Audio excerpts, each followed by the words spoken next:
On this episode of the Bronze Metalist podcast, we talk about Roots by Sepultura.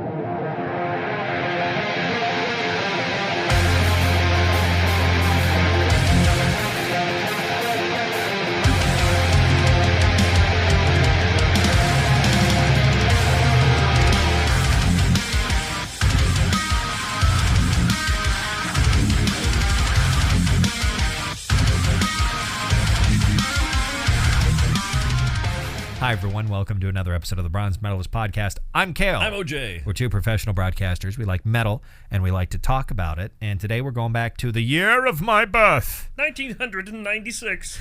I don't know why I became... Yeah, you turned into Marvin the Martian. Marvin the Martian there. But yeah, 1996. Sepultura put this album out. They're a Brazilian groove metal / alternative metal Well, started band. out thrash metal. Yeah, they started thrash, then they became one of the big groove metal bands, and then they started, as of this album, they started developing more into an alternative / new metal direction, and I don't really know where they went since then because... They've gotten back to the roots. Since the Cavalera brothers are out of there. Yeah. The new guys in the band, it's back to kind of more of a thrashy kind of situation. I most of their history that I know about is the Cavalera brothers era. Although Igor stayed in the band a lot longer than Max did. Yeah. But there was a personal thing. Because their manager was Max's wife, and there was a whole big thing, and the other members of the band were complaining that she was giving him preferential treatment. Right. But the idea that they were going to fire her did not sit well with Max, number one, because that was his wife, number two, because their child, Max's stepson, had died earlier that year. And so he was like, you're going to fire my wife after this shit happened? And apparently he quit the band on the spot. Sure. When that conversation happened. He's fine, though. He's doing okay. Yeah, no, he's Max Cavalera has done not perfect for himself, but he's done quite well for himself. Yeah. Especially after he left Sepultura for quite a while, and I think arguably still today, like Soulfly, Nail Bomb, Killer Be Killed, Cavalera Conspiracy, like the, especially like early on with Soulfly, like his stuff was selling better than Sepultura's did for a while, and I think it can be argued that he was a pretty big driving creative force for the band. And this album, good lord, is just brimming with so much interesting stuff. Very creative. Like I didn't know, musically I hadn't known a whole lot about Sepultura other than they're a Brazilian metal band and they've got really kind of a really gritty kind of gnarly kind of sound, and like I think the only song of theirs that I had really heard much of before the last time we talked about them was Roots Bloody Roots, which is a really gnarly song, but also doesn't really fully put on display all the stuff that this album has to offer. And I had not realized just how interesting this whole piece of music was, and the story behind it as well. Yeah, they made this like in the jungle. Yeah, or at least part of it anyway. We'll talk more about what went into making this album and some of the inspiration behind parts of it and whatnot, because it's very interesting to me. Indeed. But we'll get to that later. How you doing? I'm doing fantastic. That's good. I had someone encourage me to grow the beard back in, and I keep looking at myself with the beard growing in, and it's aged me like 30 years. I think it's one of those things where once it gets maybe a little bit longer, I don't know if you'll look younger necessarily, but I think maybe you will, since it'll cover more of your face, maybe the effect will be different. I don't know. Who knows? But yeah, you're growing your beard back in. Yeah, kind of for now, just to see what's what. Well, and I think being clean shaven during the summer makes an amount of sense as well. Yeah. I'm just like, that's too fucking hot. Jesus Christ, it's hot today. Oh my God! It was 96. Is that what it got up to? That sounds right. It was 93 when I left work. Gotcha. But wouldn't surprise me if it. What's my computer say? The temperature? It's 91 right now. 91. But it's also 7 p.m. So right. It's cooled down a bit. A little bit, but yeah, it's windy, it's hot, and it's humid at the same time. I don't understand, like, and it's cold. This, No, it's not. This August has been fucking weird. Uh-huh. It's been humid and it's rained a lot, which is not usually what August is like in North Dakota. No. August in North Dakota is usually fucking dry. Like it's hot. It's usually the hottest month of the year, I think, but it's usually quite a bit drier than this, and it's been weirdly moist. Very moist. Very, very moist. It's been moist like panties out there. No. I used to say that to our coworker all the time because she hated both of those words Yeah. so much. And then, I found a backpack as I was scrolling through the interwebs today, and it's a realistic looking giant tarantula is all it is. Oh my god. And it's a full size backpack. She would die. Yeah, it would physically kill her. She just would seeing it. She would have a heart attack and die. She would. I found out there's a whole genera of spiders. Genre of there's a whole group or family or whatever taxonomic group of spiders I didn't know existed called velvet spiders. And most of them are very small. They're bigger than most jumping spiders. Some jumping spiders get a little big, but they're like jumping spiders, genuinely adorable. Okay. Like velvet spiders are oddly cute. They're really, really cute.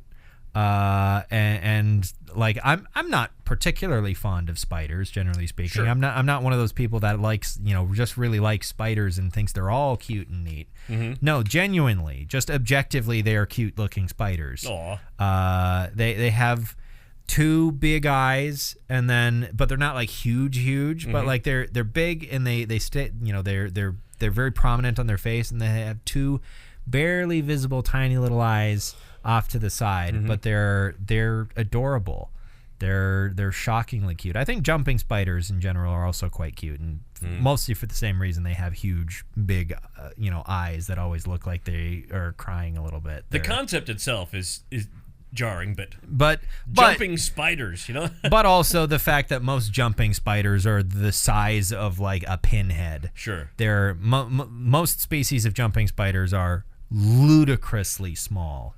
They're really, really small. Yeah.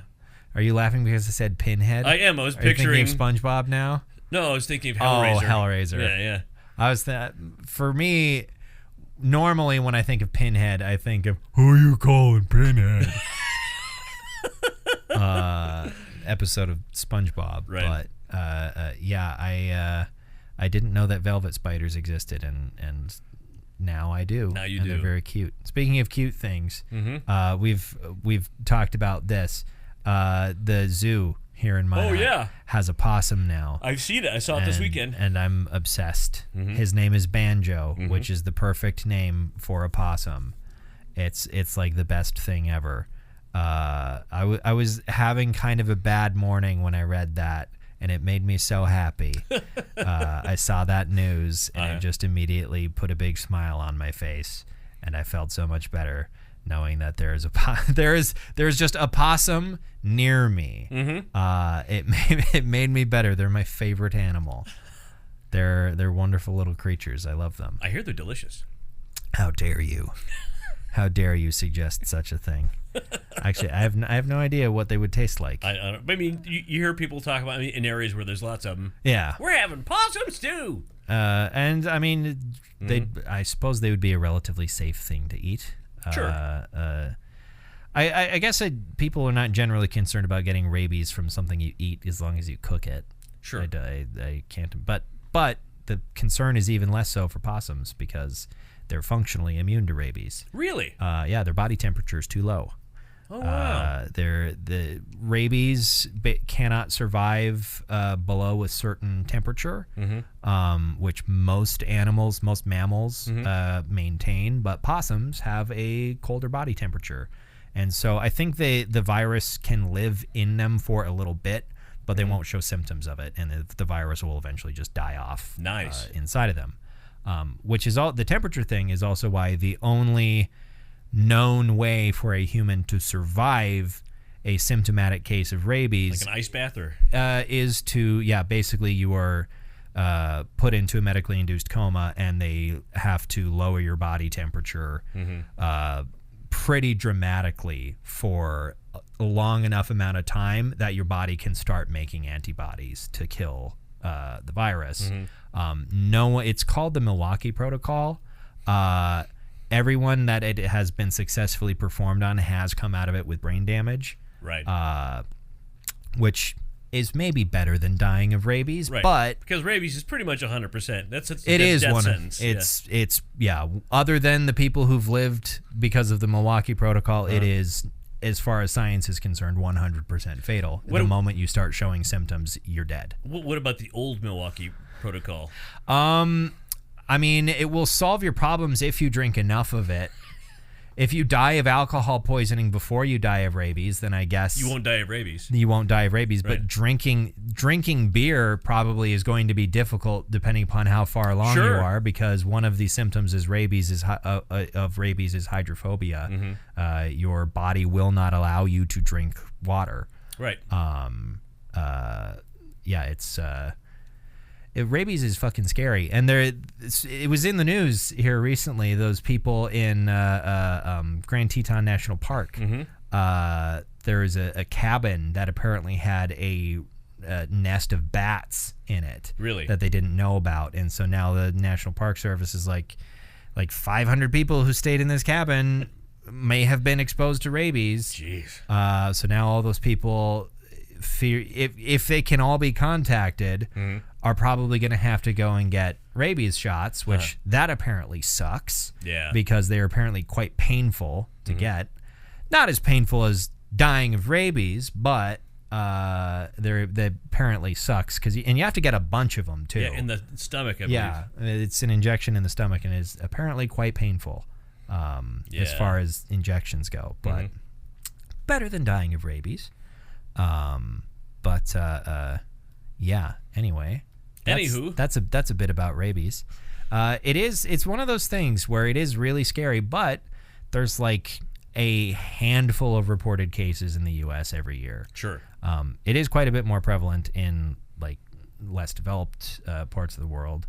I think South America in particular, there's a fair few more reported cases and whatnot, but in the U.S., not generally a concern, but that's also because there's quite a strong culture of like, oh, a strange animal bit you, yeah, you're getting your rabies shots. Right. We're throwing you off a cliff. We're throwing you off a cliff. Right. We're taking you out back and shooting you. Yeah. We're gonna old yeller you. Only to find out that squirrel would be eating soap. That squirrel was just drunk. Yeah. It was eating fermented apples. Right. That's why it was foaming at the mouth. Yeah. Yeah. So, Max. Not Cavalera. Not Cavalera. Different Your Max. son. My son, Max, he says, Dad, I know you tried to watch the first episode of this, and you had a hard time with it. You decided, it's not for me. He says, please, stick with it.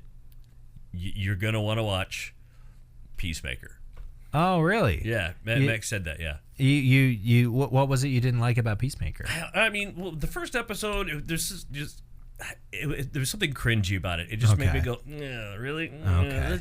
Hey, can he say the F word more? I mean, it's a lot of cussing. And Max is no, actually, it gets good, it gets weird, and it gets fun. Okay. Okay. Pilot episodes can be weird too, where they can be. Yeah, I've heard pretty good or pretty decent things about Peacemaker. Yeah. And season 2 comes out tomorrow. So okay. But yeah, I've actually really enjoyed what I've watched since then. It is really interesting how like John Cena's career has kind of developed, where now like he's funny, like he's hilarious. For the longest time, so many like wrestlers going in to be actors. It's all action movies, get typecast into action movies and whatnot. And I don't know if anyone really would have guessed that John Cena has such perfect comedic timing. Right. That he's as fucking funny as he is. It's really funny. And there is something very charming about such a big kind of muscly dude, just being silly and doing like physical comedy like that. Right. Right, and I don't want to spoil anything for anyone who hasn't seen it, but there's this scene where he's talking to one of his co-conspirators, and he's really, really mad at her because she set him up for something, and she says, "Look, I just wanted to," and every time she starts talking, he goes, so everything, and then he gets, it's great. Are you a child? I'm sorry, am I what? Are you a? But yeah, John Cena doing comedy, and of course, Drax. What's his name? Oh, right, yeah, Dave Bautista. Dave Bautista doing everything. Oh yeah, he's great. He's got great range. Yeah. I mean, he was great in what's the movie with Harrison Ford? Oh, Blade Runner? Blade Runner, yeah. Yeah. Blade Runner. I was like, you're not being helpful. No, I know, it wasn't. 2049, yeah. He was. Yeah, I heard he was very good in that. Yeah. In Dune and Guardians, and he's just kind of doing.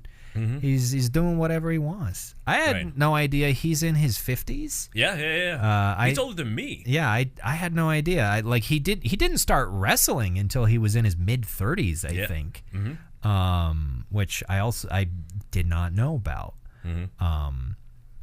Yeah, speaking of wrestling, there's some female wrestler where her walk-on song is a song written for her by the Wonder Years. Really? Yeah. That's awesome. Which didn't surprise me too much when I learned that. I still haven't listened to it. I need to listen to it. But when I saw that initially, I wasn't too surprised about that because I remember from quite some time ago that I think multiple members of the band, Dan included, are big wrestling fans. Sure. So it didn't surprise me that if a wrestler was a fan of theirs and was like, "Hey, would you guys do, would you let me use a song of yours as my walk-on song," and them going like, "We could write a new one for you."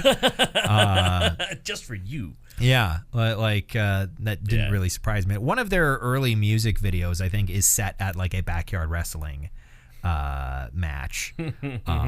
So yeah, it didn't surprise me too much that they were involved in that way. Nice. But yeah, it was just a little bit like, oh, that's kind of fun. But yeah. I'm trying to think if I've done anything recently. Just continued. I've just been playing more Death Stranding. It's I'm getting close to the end of the game at this point, or at least the end of the story. I will probably continue playing it because there's a lot of stuff to do that I'm interested in doing. Because Death Stranding is also one of those games where certain completionist goals are helpful for other people.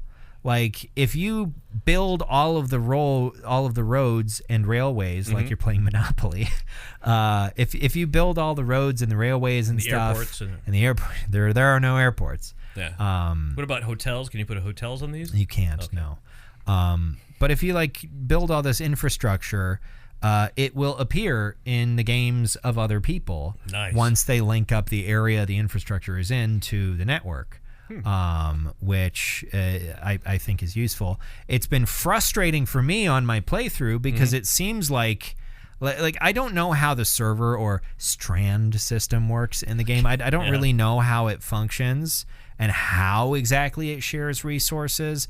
But for my entire playthrough, since day one of the full release of the game, because I didn't pre-order it and get access to it early, since day one of the game, I've been just about the only fucking person on my strand building the goddamn roads. Why are all the other porters on my strand so fucking lazy? Like other people contributed a little bit of resources. It's like, no, go load up your goddamn truck with some ceramics and metal and build the whole fucking thing.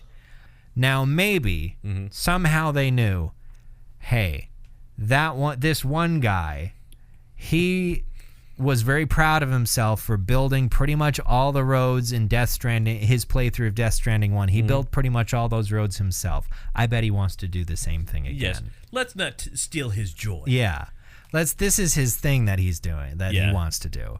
And it is satisfying being like the person that's contributed by far the most materials to this thing and be like, hey, I'm doing my part. Mm-hmm.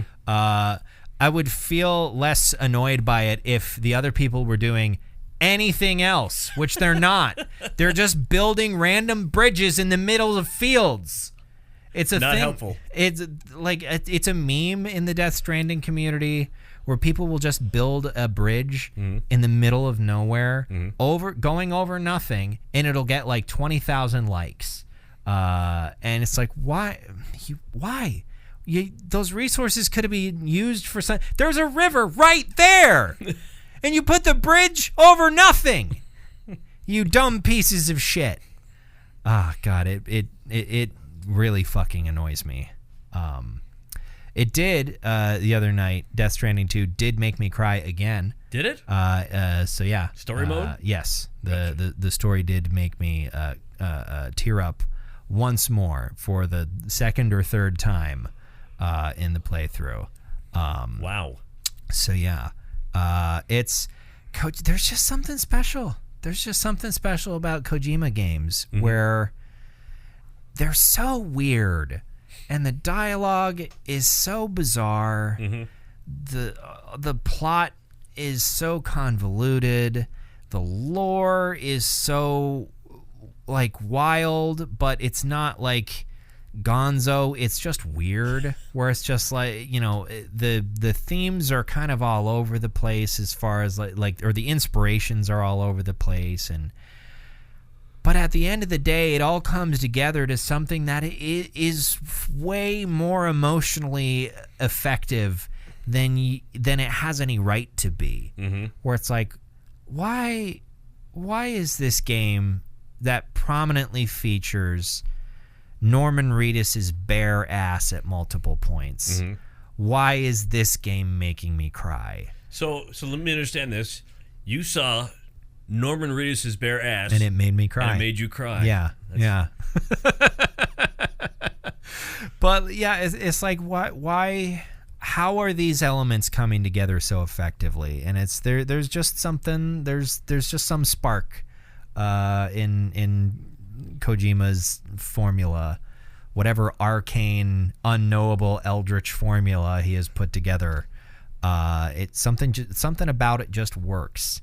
This game where your glorified taxi driver is George Miller, the director of Mad Max, because it takes place in Australia. So why not? Why not have George Miller just be in the game? Because Hideo Kojima knows him and was like, hey, do you want to be in my game? That's what I was thinking of earlier. Oh, what? I was thinking of Death Stranding 2. When I was like, George Miller was in a thing. Oh, we were I brought up George Miller because I mentioned he was in Death Stranding 2. And then I realized, oh yeah, that's the thing I was thinking of that he was in. And it's just now dawning on me, oh yeah. It's just, he's you know, not doing anything crazy. He's just the pilot of your ship. And his name is Tar Man, because it's a ship that goes through the tar, which is I don't really understand why there's so much tar and why the oceans seem to be made of tar and why the tar seems to be just underneath the surface of the earth. Did the tar go flat? Sometimes, yeah. All right. The tar is mostly flat. There don't seem to be any waves on the tar. All right. No tar. Okay. In the first game, there's sections that are along the coasts, and I do not remember the oceans being made of tar in the first game. But all of the ocean surrounding Australia in the second game is tar. Really? And I don't know why. But it's not actual tar, though, right? It's not actual tar, but it is a tar-like substance that everyone refers to as tar. It's some sort of weird science fiction bullshit. Right. I did find out that one of the buzzwords used in both of the games is chirality. Okay. Chiral, of course, refers to hands. And also I found out that there is a real scientific concept called chirality that relates to biology, where we as living creatures that have evolved on Earth, we all have chiral elements. We have elements that are right-handed and elements that are left-handed. And certain like it's the way that DNA is constructed. Basically, there's a left side and a right side, and everything kind of relates to that in a certain way. But apparently, science is getting to the point where they think relatively soon we will be able to make like in laboratories, perhaps construct what they call mirror life. And there are a lot of scientists who think that's a really, really, really, really fucking bad idea. Because if you make a bacterium that nothing on Earth has evolved to be able to stop, that is still able to consume resources and nutrients, it could potentially kill all life. End life on the planet, and it's just like a little bacteria. It would be basically inventing a new invasive species on the planet. Yeah, that nothing is capable of consuming, right? Because everything on Earth has evolved to consume other life that is of the same chirality. But I didn't know that like chirality was an actual like scientific term. I thought it was just Kojima looked at his hands and went, I can make a game about this. Like there's a bunch of stuff in Death Stranding where it's like clear that Kojima went, okay, bridges. Like he just had a board with pictures of things and went, here's the thing, here's going to be the buzzwords in my game. Hands, bridges, spider webs, babies, car, Mads Mikkelsen. I feel like that's how, like, he's just got a board and he just kind of he grabs a dart, closes his eyes, and throws a bunch of darts at a board, and is like, okay, these are the things that are going to be in the script for my game. But no, I guess there was a little more to it. I did know that was a thing that he likes to do, where he likes to read like scientific papers for inspiration. Like nanomachines were the huge thing in like the later parts of the Metal Gear Solid series. He fucking loved nanomachines. And I think it's probably the most said non-article word in Metal Gear Solid 4 is nanomachines. But not nanobots. Not nanobots, just nanomachines. Nanomachines. But yeah, there's just something about Death Stranding and Death Stranding 2. Bridges, nanomachines, Rita's ass. Norman Reedus' naked ass. That was on the dartboard. Yeah, I don't know why it was on the dartboard. Like, yeah, there's Elle Fanning's feet. Really? They do. People made a lot of jokes about that, I think, before the game came out, and I was expecting it was going to be kind of, I mean, like Mr. Miyazaki in the various FromSoft games, people's bare feet are featured prominently at several points, so people like to make that joke. I was expecting something like that, but they're not actually that prominent. I think people made some joke about like, oh, you know, the high quality scans of Elle Fanning's feet. The truth is just high quality scans of all of the actors that appear in the game, right, including their feet, I presume. And Elle Fanning's character often appears at several points barefooted because she's kind of weird. Is Elle Fanning Dakota's little sister? Yes. Okay. She's like a year older than me, or maybe she's a year younger than me. I actually Dakota don't know. Fanning's that old? No, Elle Fanning is. Oh, okay. So she's, but I mean, Dakota Fanning's that old. She's in her 30s? Dakota Fanning's, yeah, she's in her 30s. I was actually kind of surprised to learn that she's not that much older than me. I always assumed that she was a fair bit older than me. But anyway, let's talk about Sepultura. Or as a friend of mine used to say, Sepultura. That friend was me. But did you used to say Sepultura? Well, I think I said it at least once, and you corrected me in the past. Yeah, if you don't know, Sepultura is a Brazilian metal band. Started out, as we said, like more of a thrash metal band.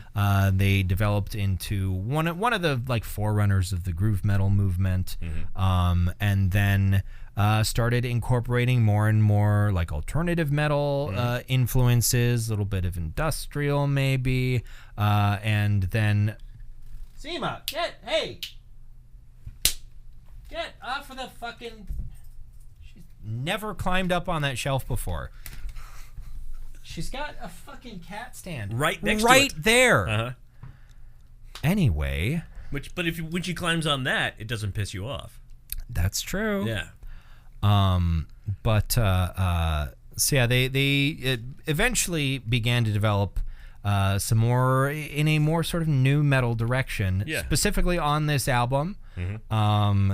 So this album came out in 1996, and the story behind it is really interesting because as part of the album, it was a really conscious effort to try and make this album Brazilian. Yes. They really, and the name relates to that. They really wanted to incorporate as much like cultural music of Brazil as possible into this album while still making it, a metal album. But and more indigenous. Specifically, yes. Lots of indigenous music. I believe it's the Zevanite tribe. I might not be pronouncing that correctly. I don't know. But they live in inland in the jungles in Brazil. And the band wanted to go and meet them and record some of their music. Yep. And include it on the album, and they did do that. And they spent time with them and learned about their perspectives on music and whatnot. And a lot of the band members described it as being a very life-changing experience, and talking about the ways in which that they related to the tribespeople, and the tribespeople also had have been interviewed as well and asked about that time that metal band came to talk to you guys, and they were like, we also identified with them a little bit because a lot of them identified as being social outcasts as well, and that's been a long thing in South America in general, and in Brazil as well, as well as just as much as in North America, with mistreatment of indigenous cultures. Right. They wanted to bring those people's music to the world, I guess, because Sepultura. See, I just did it. Sepultura was already a very popular metal band. They were one of the most popular metal bands of the 90s. And to some extent the 80s. Yeah. And so they wanted to really show off, hey, this is the music of our country, and this is specifically the music of some people that you've probably never even heard of, but are a part of our country's history. They're the native people of Brazil. They are our roots. I thought that was really, really interesting. And there's, this album is just, it's just neat. I don't know. It is. It does have a lot of the other things that, kind of, maybe if you're more familiar with Sepultura, I keep on trying to do it. You said it, and now I can't do it anymore. Yes. I ruined the night. You ruined it. But like it's still gnarly and really really like gritty and kind of frightening sounding. Like it's definitely still a very heavy album, an extremely heavy album, but there's a lot going on. Right. There's no longer anything thrashy about them at this point. This is very squarely in the territory of groove and in alternative metal, and you can definitely hear some more outright like new metal influences here and there. Including a couple of guest performances. Not that you would necessarily know who it was if you didn't know to listen for them. I knew Mike Patton was on this album before I listened to it, and then I heard some weird noises on the song Look Away and went, that's got to be Mike Patton. And it was. Jonathan Davis is also on that track. Jonathan Davis from Korn also appears on that track. A couple other members of Korn play guitar on some songs, drums on some songs. Like, but yeah, I heard some weird noises in Look Away, and I was like, that's got to be Mike Patton. There's no way Mike Patton's not making that weird noise. I think he's also in Ratamahata. Wouldn't surprise me. Yeah. I don't know if he was credited in that one, if he is in it, but yeah, and the tribes people make various appearances on some of the songs. Gunshots on some songs, specifically the last track, Canyon Jam, which is basically the band just kind of jamming out. I don't know if they were recording outside, but it's like all acoustic basically. But prominently featured throughout the song in time are what are clearly gunshots. I don't know what the situation was with that. I don't know if that was just editing or how that goes, but there are moments on this that I forgot were on this, but were in my brain nonetheless. Yeah, like that would just come like the entire song Jalisco. Okay, that song. I forgot that's a Sepultura song. Yeah. You know what song I'm talking about, right? It's the one that's just acoustic guitar all the way through. Okay, yeah. That song is the song that was playing while I was making dinner. Yeah. And it just kept going. It was like I was making my dinner, and I was like, oh, it'll probably get back to something else here soon. And then the next track is still more acoustic guitar, but with chanting and dancing. Yeah. Okay. I think that's yeah. But yeah, it was just sort of a little interlude in the middle of the album. And then the Canyon Jam at the end is just sort of them really just sort of hanging out, I guess. Mm-hmm. There's a lot. There's a lot. Hold on. No, don't play anything. I don't want you to play anything. Where's looking for the list? There it is. Oh yeah, right, yeah. Oh, that's right.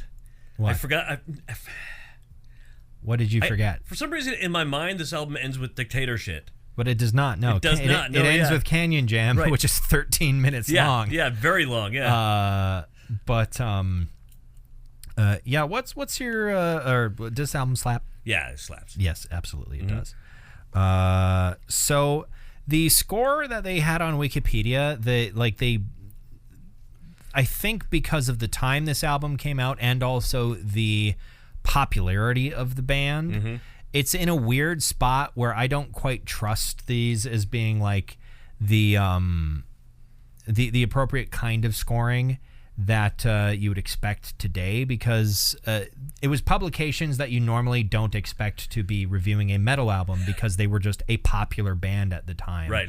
So it came out to 79.2, which I think is much lower than it would be if the scores that were being aggregated on like their Wikipedia page were from metal publications, rather than just some popular magazine or like the Chicago Tribune and shit. Like if it was Kerrang and Metal Sucks and all the usual suspects, I think it would be significantly higher. And I think this album's legacy shows that, because this is at least for my generation, to me, this is the album I think of when I think of Sepultura. Sure. The only things I knew about Sepultura were from this album. And I think as far as like their influence on bands that would come after, this is the album. Right. Specifically, like on their Wikipedia page again, they're cited as a major influence on a whole bunch of bands that included music from their native cultures. Yeah. Alien Weaponry from New Zealand that use Maori language in their lyrics. We wouldn't have done that if it hadn't been that they're the vanguard for all that kind of stuff. Or there's a Mongolian band that, not the Who, but a different band that included Mongolian throat singing and that sort of like. They certainly weren't the first band to do that, but especially in like the metal space, I can't think of a time that this was really done before, where someone went through so much effort. Like it was it was a whole planned thing of like they were signed to Roadrunner at the time. And they're like, hey, will you guys pay for us to go and do this and record with these people? And they did. Yeah, it's really neat, really interesting. I mean, this is what Captain Beefheart was trying to do with Bush music. With Bush music. Oh yeah, recording this Bush music. That's really groovy, man. At some point, we'll work up the courage or sanity to listen to Trout Mask Replica again. Yeah. But it's not today. I just wanted to mention, as a side note, one of the great auteurs of the Earth turned 55 today. Did you see that? Filmmaker, musician. Oh, Fred Durst. Yeah. Was it 55? 55. 55. Yeah. Okay. Yeah, Fred Durst. It's Fred Durst's birthday today. It is. Happy birthday, Fred.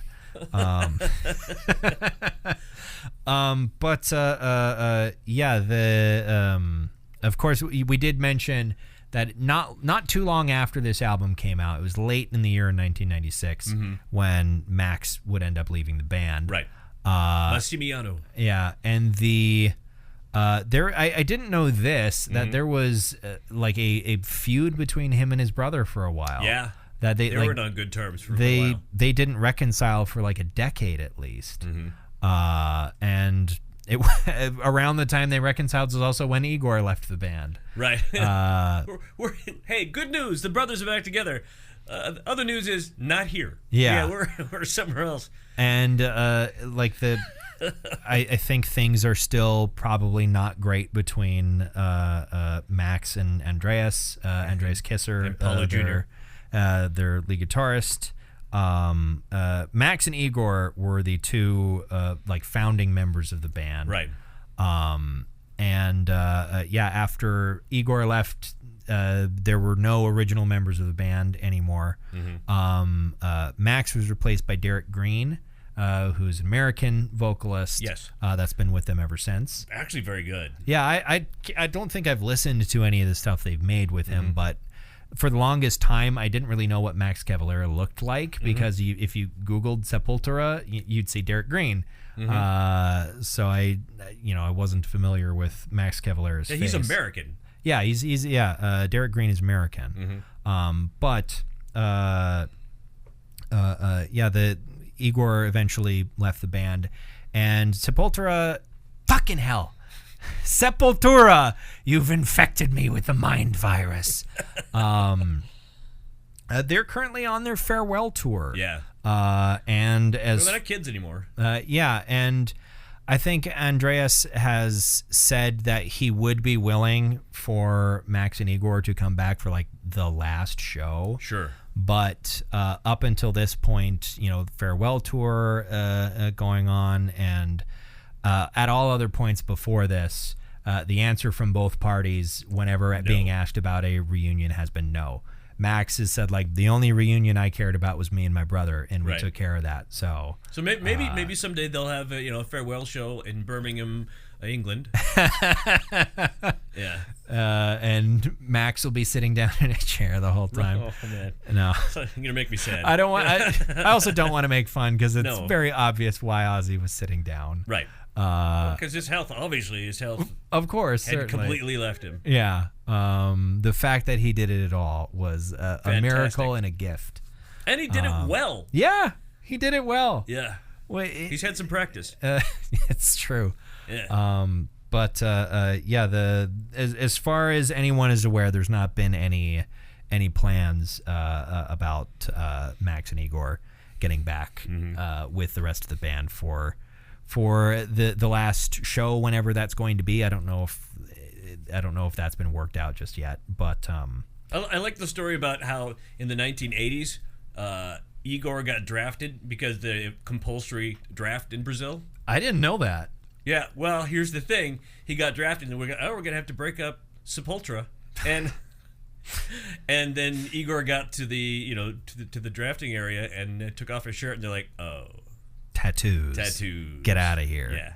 Yeah. See, I'm kind of surprised that maybe it's not a thing anymore. Maybe. Maybe it was just a thing at the time, because considering how many people live in Brazil, right? I'm surprised to learn that they have had compulsory service. Now, They did. Like, there's plenty of countries that don't have nearly the military budget that the United States has. Like, having a high military budget is one of the reasons why you can avoid needing compulsory service, because people will just volunteer to join your military if they know they're going to get paid for it. Right. That's why most of the countries that it's weird in Brazil's case, because most of the countries that have compulsory service are very small countries with small populations that also share a border with someone they hate, or are politically neutral and therefore technically have no allies, like Switzerland. Right. But like Finland has compulsory service because they're a small country with a very small population, and they share a border with Russia. Yeah. Famously, they've been at odds with. Yeah, or South Korea also has compulsory service. Because the only country they border is North Korea. Exactly. Yeah. So that's normally the case in this day and age with most countries that have compulsory services. Yeah. They just would not be able to have a large enough standing military without it to keep themselves reasonably safe and not make themselves a juicy target to be invaded. Yeah, I'm surprised that was an issue with Brazil, though. I realized while I was thinking about like Brazil and South America in general that I have very little like historical context for what's been going on internationally between different countries in South America over the last like 150 years. Yeah. Like, what wars have been fought between countries in South America? I don't know. I think Paraguay and Uruguay maybe were at war with each other at one point, but it's a huge blind spot for me. Those are two countries, by the way, that are really fun to overpronounce. Yes, Paraguay And Uruguay. Yeah, the only like major war I know about in South America in the last 50 years is the Falklands War. And I know about that because one of the countries fighting was the United Kingdom. The other one was Argentina. Right? Yeah, it was Argentina and the United Kingdom. And the main reason why I know about it is because the guys from Top Gear got rocks thrown at them because of a license plate while they were there. Sure. Because the Argentinians thought it was a reference to the Falklands War and hounded them out of the country and like threatened their lives. I mean, they should know. They should have known going in that was a likelihood. That it was a possibility. Yeah. They swear to this day that the license plate was just random chance, and nobody who thought about it had that thought of like, hey, look at that. Yeah. But according to them, it was an entirely innocent mistake. Yeah, who knows if that's true or not. But the reaction to it was also pretty crazy because it was a war from quite a while ago at this point. Right. Like the Falklands War is still relatively recent, but also not particularly deadly. Right. Like, yeah, people definitely died. Argentina kind of got its ass kicked. But yeah, I don't know. I feel like there's not a whole lot going on in Argentina. I feel like, if something exciting happened, they're going to sit on it for a long time. Maybe. I don't know. I feel like there's been enough political upheaval. I know, like that. Well, yeah. There's been that in the past. I think it's much better these days. But again, I just don't know. My knowledge of South America, beyond where the countries are and roughly what their geography.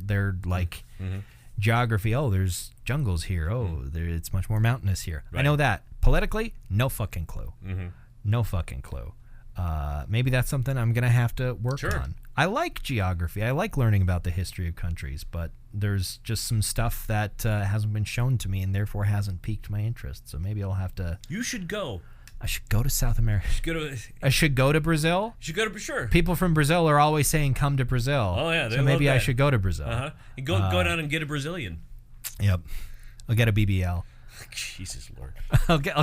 See, if I got a BBL, I would just have a normal ass.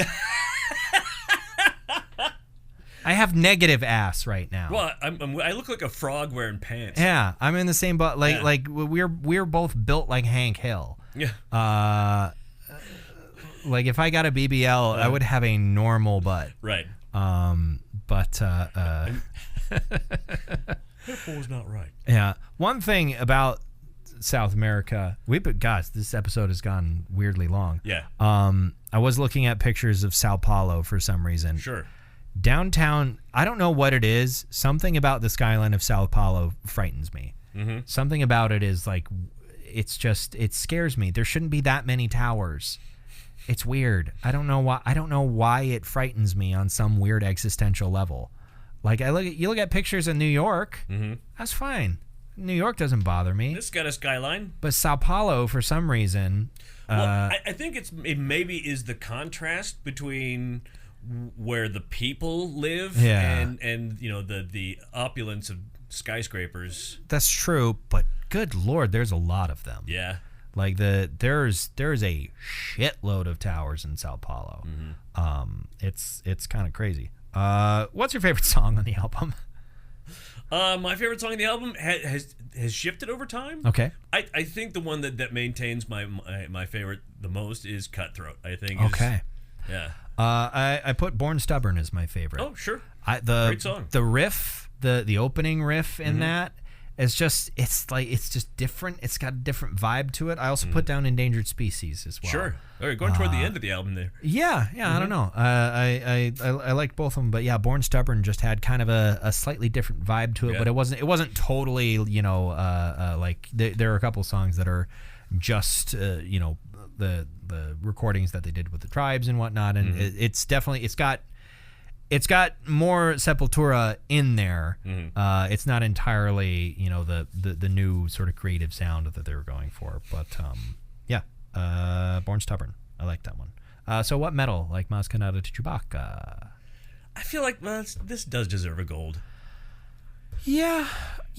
I think because of its legacy. Yeah, because of its legacy, and honestly, I think I did enjoy it more than I thought I would. I wasn't expecting to dislike it by any means, but I think it was going to be those ones of like, oh, I see what people see in this. Like I really, I understand this album's legacy, and like this is a really important album, and I get why people like it. But no, I genuinely like. Had a great experience with this. So yeah, I'll give it a gold as well. Next week, are we doing it?